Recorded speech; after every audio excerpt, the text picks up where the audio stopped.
Have you ever wondered what is really going on inside you when you indulge in this solitary act? We are not just talking about a physical impulse, nor about passing pleasure. Carl Jung, one of the greatest thinkers of the human psyche, believed that behind every repetitive behavior there is a symbol, a cry of the soul, a deep mechanism of the unconscious trying to express itself. What if what you call relief was actually a symptom? What if the desire that leads you to **rebition was not only sexual, but emotional, spiritual, even existential? In this video, you will discover Jung's symbolic, archetypal, and emotional vision of solitary desire. We go far beyond the surface, exploring what is behind the act, what it reveals about its relationship with pleasure, escape, guilt, shadow, and the very meaning of being alive. Get ready to see how this habit, so common and silent, can contain messages that your soul has been trying to send you for a long time. And yes, you never thought so. Most people believe that they **RB at only out of will, out of desire, out of physical necessity. That's what it seems at first glance. A biological impulse that arises, demands a response, and is satisfied. But Carl Jung invites us to look deeper. According to him, what moves us is not only the body, it is the unconscious. And the unconscious rarely acts without a symbolic motive. For Jung, desire is a raw energy. He called it libido, and he did not see it only as sexual energy, but as energy of life, of movement, of creation. When this energy is not well understood or directed, it looks for easy exits. And one of the most common is precisely the solitary search for pleasure. Fast, silent, repetitive. But what happens when this practice becomes too frequent, too automatic, unconscious? Jung would say, this is not just wish. This is escape. Escape from what? Escape from boredom. Escape from loneliness. Escape from existential emptiness. Escape from the emotional pain that still lives inside you. Escape from the fear of facing oneself. Yes, often the act of **RB is a response to something that you are not consciously dealing with. It may be an unresolved feeling. It can be a built-up frustration. It may be a need for love transformed into a physical impulse. The unconscious is a master at camouflaging pain. It turns the wound into distraction. And solitary pleasure, because it is accessible and immediate, becomes the perfect escape valve. But Jung warns, everything that is done without consciousness can dominate us. And if you act automatically, repeatedly, seeking that relief, without asking yourself, why now? What brought me here? What am I trying to avoid? Then perhaps the problem is not in the act itself, but in the absence of inner listening. The body asks, but is it just the body? Does this impulse really come from the flesh? Or does it come from the tired mind? From the lonely heart? Of the soul that screams? Jung saw sexuality as a powerful mirror. It reveals what is hidden, it shows the relationship we have with ourselves. And a repetitive practice of self-stimulation with no real connection with affection, with the other or with one's own being, can reveal a deep emotional disconnection. We're not here to tell you that masturbating is wrong. What Jung proposes is another path, that of consciousness. The problem is not in the act. It's in what you don't want to feel when you do. It's in the emotional hole that you try to plug with quick pleasure. It's in the silence you dread hearing if you don't have that kind of discharge. How many times have you sought this pleasure not out of genuine desire, but out of anxiety? Out of frustration? By need? For fear of facing reality? That's the point.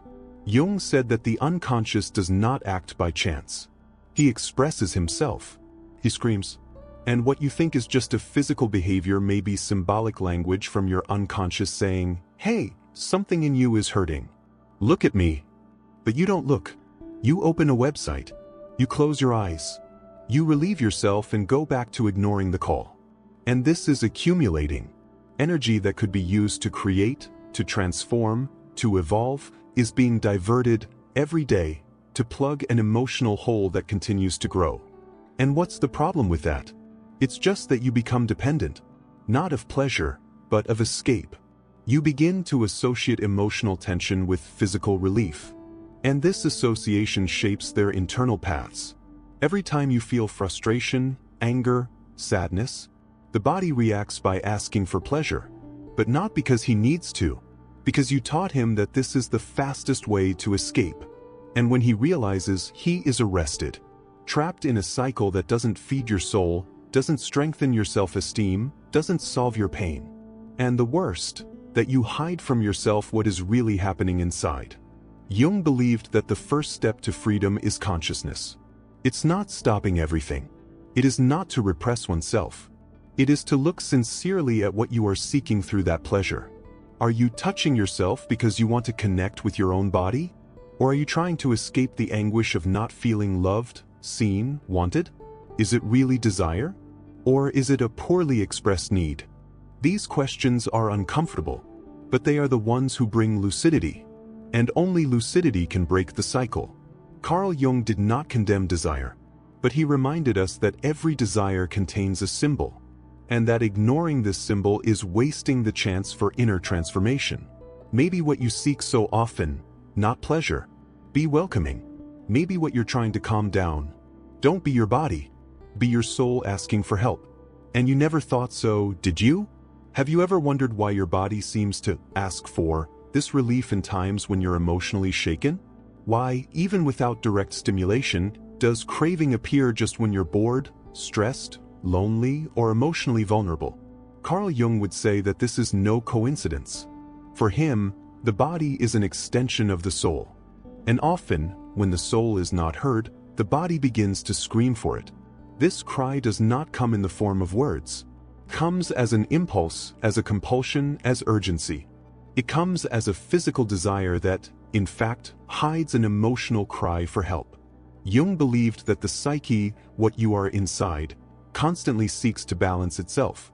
And when there is repressed pain, unexpressed feelings, unrecognized needs, the unconscious finds alternative ways to process this content. And one of the fastest and most accessible ways out is precisely sexuality. The physical pleasure is immediate. It produces dopamine, relieves tension, and for a few moments gives the feeling of completeness. But this relief is temporary. And when the act ends, what was stored comes back. And he comes back stronger.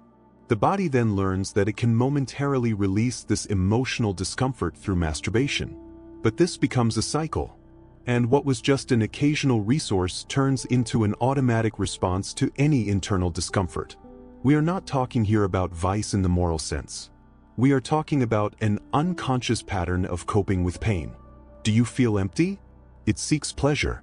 Do you feel anxious? It seeks pleasure. Do you feel lonely? It seeks pleasure.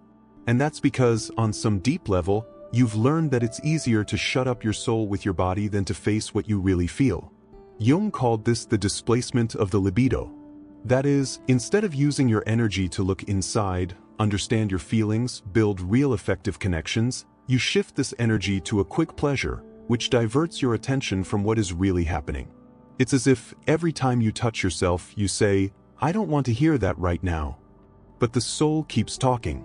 She speaks through the sadness that persists, through the emptiness that returns, through the guilt that arises afterwards, through the feeling of emotional fatigue even after a moment of physical pleasure. The body screams what the soul silences. And as long as you do not listen to what is being silenced, you will continue to try to anesthetize with pleasure what can only be cured with awareness. Jung said that what you avoid looking inside yourself does not disappear. He called it shadow. The shadow is the set of everything you don't want to see in yourself. Your fears, your needs, your pains, your traumas, your repressed desires. And the shadow, when ignored, finds indirect ways to express itself. It appears in dreams, in impulses, in destructive relationships. And yes, it can also show up in excessive masturbation. The problem is not in the act. It's in the emotional use you're making of it. Are you using pleasure as a bridge to yourself? Or as an escape from oneself? Are you welcoming your body with presence and love? Or is he using his body to escape his mind? These questions seem simple, but they change everything. Because when you start to realize that your body is a messenger, not an enemy, everything changes. You stop treating it as a storehouse of tensions. And he begins to treat him as the ally that he is, a direct conduit between you and what is stored in your soul. The next time the impulse strikes, try to stop. Notice how you are feeling at that moment. Are you okay? Or are you sad? Are you at peace? Or are you distressed? Do you have real desire? Or are you just trying to distract yourself? This pause between impulse and action is where consciousness is born, and where the healing begins. Carl Jung believed that true transformation happens when you integrate what was unconscious. And if you have been using your body to silence your soul, it may be time to reverse this path. To begin to listen to the soul through the signals of the body. The desire is natural. Masturbation can be healthy, but when it becomes a crutch to avoid what needs to be felt, looked at, and understood, it turns into a muffled scream. And the more you stifle, the louder the body screams. Before the silence of the soul turns into a noise that dominates everything. At first, it seems just an intimate moment. A reserved space where no one sees, no one judges, no one interferes. It's you with yourself. An act of pleasure that seems harmless, even necessary. But as time goes by, something begins to change. What was a choice becomes routine. What was freedom becomes compulsion. And without realizing it, you start to feel less in control. Carl Jung would call this prison disguised as pleasure. He didn't believe in addictions just as bad habits. For Jung, compulsion is a symptom of the fragmented soul. It is a sign that there is an internal conflict, a division within the individual that has not yet been integrated. And the automatic repetition of physical pleasure, especially when it's used as an escape, indicates that there's a part of you trying to solve something that the conscious mind is ignoring. But how can pleasure, something so natural, become a prison? It is when it ceases to be a choice and becomes a necessity. When you no longer seek pleasure because you want to, but because you need to. Because if you don't have it, you feel irritation, anxiety, frustration. And this reveals dependence. Not the pleasure itself, but what it represents to your mind, an immediate relief from the pain you don't want to face. You begin to notice this arrest when, even after the act, you feel a strange sensation. It is not moral guilt. It is empty. It's as if what should fill you, to empty you even more. This is the key, when pleasure stops nourishing and starts to drain. Jung would say that, at this point, your psychic energy is being captured by a behavior that is taking you away from your own individuation, that is, from your process of becoming who you really are. The energy that could be used to create, to love, to reflect, to build. It is being consumed by a cycle that, in the end, does not transform you. It only anesthetizes you. And that's how the prison is being built. Block by block, in silence. Because no one sees. Nobody notices. Only you. But even you start denying it. To be rationalized. Telling himself that everything is fine. Which is normal. That everyone does. And yes, everyone does. But not everyone loses themselves in the process. When pleasure overwhelms you, it becomes an invisible tyrant. One who doesn't scream, doesn't force, just whispers, "It's just one more time." And this "just one more time" is repeated every day. Until you don't even know if you have a choice anymore. Carl Jung taught that the unconscious will always try to free you. Even if for that, he needs to make you sick. It will send you disturbing dreams, more intense urges, emotional discomforts, identity crises, all to remind you that you are living a life disconnected from your center. And yes, excessive masturbation can be one of the signs of this disconnection. The body is not the problem. Neither is pleasure. The problem is the invisible prison that forms when you no longer know what you are really looking for. Maybe you're not looking for sex. Maybe you're looking for meaning. But as a meaning, it requires depth, time, presence. You choose pleasure fast. And it is at this point that freedom becomes an illusion. You feel free because you can pleasure yourself at any time. But in fact, you are hostage to a pattern that prevents you from accessing deeper layers of your soul. Because when you get used to the shallow, the deep is frightening. The royal touch is scary. The true encounter with the other, and with oneself, is frightening. You avoid it. And while he avoids it, he remains in prison. But there is a way out. And Jung pointed to it: consciousness. Consciousness breaks the cycle, gives back the power of choice. It brings light to the shadow. When you start honestly asking yourself what's behind your impulse, not once or twice, but always, something inside you changes. You begin to regain mastery of your own energy. He begins to realize that he does not need to be commanded by a habit. That pleasure can be reconnected with affection, with care, with the soul. And that you are much more than your desire. You were not born to be a prisoner of your own body. You were born to inhabit yourself with wholeness. And that starts with a simple step, recognizing when pleasure has become a prison, and have the courage to get out of it. Carl Jung stated that each of us carries a shadow within us, a hidden, unconscious side that brings together everything we deny, repress, or fear in ourselves. The shadow is not evil by nature. It is simply what you have not yet wanted or have not been able to look at in the face. And here's something important. The more you ignore the shadow, the more it controls you. But what does this have to do with masturbation? Everything. Many people believe that they are in control of their desires. They believe that the act of mast 1RB at herself is purely conscious, rational, healthy. But according to Jung, if this behavior is repeated frequently, automatically, and emotionally disconnected, it may be being fed by the shadow. The shadow, in this case, can contain repressed anger, deep neediness, fear of intimacy, shame of one's own body, religious guilt, old traumas. And without realizing it, you turn pleasure into an outlet for this pent-up emotional charge. You think you're relieving yourself, but you're actually reinforcing the pact with the part of you that still lives in the dark. Masturbation ceases to be an act of care and becomes an unconscious way of feeding what you hide. Let's think together. Do you touch yourself in the moments when you are at peace?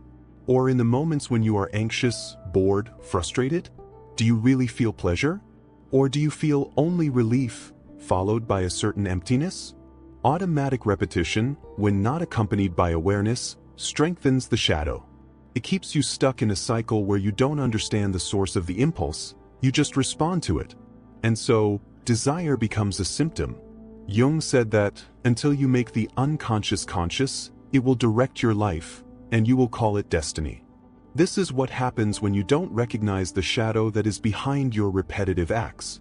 You think it's just your routine, but in fact, it is your unconscious trying to show you a pain that you have not yet accepted. The shadow may be linked to a distorted image of love. Perhaps you learned early on that you were not worthy of affection, and so he learned to comfort himself on his own, not just physically, but emotionally. Maybe you carry shame.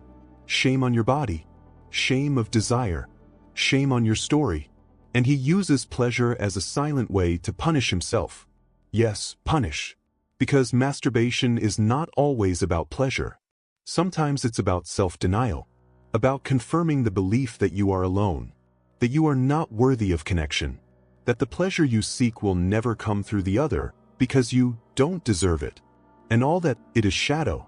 But Jung also said that the shadow does not have to be an enemy, and should be integrated. Integrating the shadow means welcoming its wounded parts. It means looking at desire with maturity. It means transforming solitary pleasure into self-knowledge, and not into self-sabotage. It means asking, what in me is still hidden? What does my impulse want to show me? What pain have I avoided feeling? These questions pave the way. They illuminate the dark. And little by little, you stop feeding the shadow and begins to transform it. You realize that the act doesn't have to go away, but it can take on new meaning. It can stop being an automatic behavior and become a moment of presence, of reconnection, of truth. There is no need for guilt. Guilt also comes from the shadow, from repression, from shame, from moral rigidity. Jung teaches us that repression and indulgence are two equally dangerous extremes. The middle way is consciousness. It's you being able to feel desire and understand its origin. It's you being able to touch yourself and understand if this comes from love or escape. It's you being able to stop and not feel hostage to the impulse. When you start to brighten the shadow, it loses strength. She stops screaming. It stops infiltrating your choices. And you begin, little by little, to regain your inner freedom. The shadow does not disappear, but stop being a tyrant and becomes a silent counselor. It shows you where there is still a wound. and therefore it is valuable. But to listen to what she has to say, you need to stop. Observe, reflect, feel. And this is what Jung proposes. A path of return to oneself, through the symbol, the listening, the truth. You can keep masturbating, but let this be a gesture of love, not forgetfulness. A gesture of presence, not escape. A gesture of light, not shadow. Carl Jung said that desire, when ignored or misunderstood, turns into obsession. But when listened to, respected, and integrated, it becomes creative energy and deep awareness. Have you ever stopped to think about it? What do you do with your desire? It says more about your soul than you might think. It is not a matter of judging desire. He is natural. He is human. It is part of life. But it's about understanding how you deal with it. If you feed it in a hurry, with guilt, with escape, or if you observe it with presence, with respect, with truth. The way you relate to your own pleasure shows how you relate to your own vital energy. It shows if you are using this force to hide or to transform yourself. Many people live as if desire were an enemy to be overcome, repress, deny. Others live as if desire were an absolute master. They follow it blindly, without question, as if the impulse always knew what is best. But Jung invites us to a third path, the path of listening. From deep listening to what desire is trying to teach you. You can use this force to trap yourself in endless cycles, or you can use it as fuel to create, to awaken, to evolve. You can use desire as a substitute for presence, or you can use presence to transform desire into wisdom. The choice is yours. Have you ever noticed that when you are more connected with your essence, your impulse gets organized? It doesn't disappear, but it changes shape. It becomes curiosity, inspiration, creative movement, real connection. Jung saw this clearly. For him, mischanneled desire could become a dangerous field of neurotic repetitions. But desire, properly understood, was a gateway to the soul. And you, what have you done with your desire? He has used it to forget his pain, or to get closer to them. It has turned it into moments of escape, or in moments of reconnection. He has treated his body like a machine, or as a temple. All of this says a lot about your relationship with yourself, Mesmo. Calm your past with your self-esteem, with your inner energy. The solitary act itself is not the problem. The problem is when it becomes the only place where you feel seen, where you feel control, where you find peace. Because this peace is not true. It is a momentary truce. True peace comes when you look within and say, I understand what I'm feeling. I know what I'm looking for. And I choose not to abandon myself. This is the real transformation. When pleasure stops being compulsive and becomes conscious. When desire ceases to be a burden and becomes a bridge. When you stop acting automatically and starts to act with intention.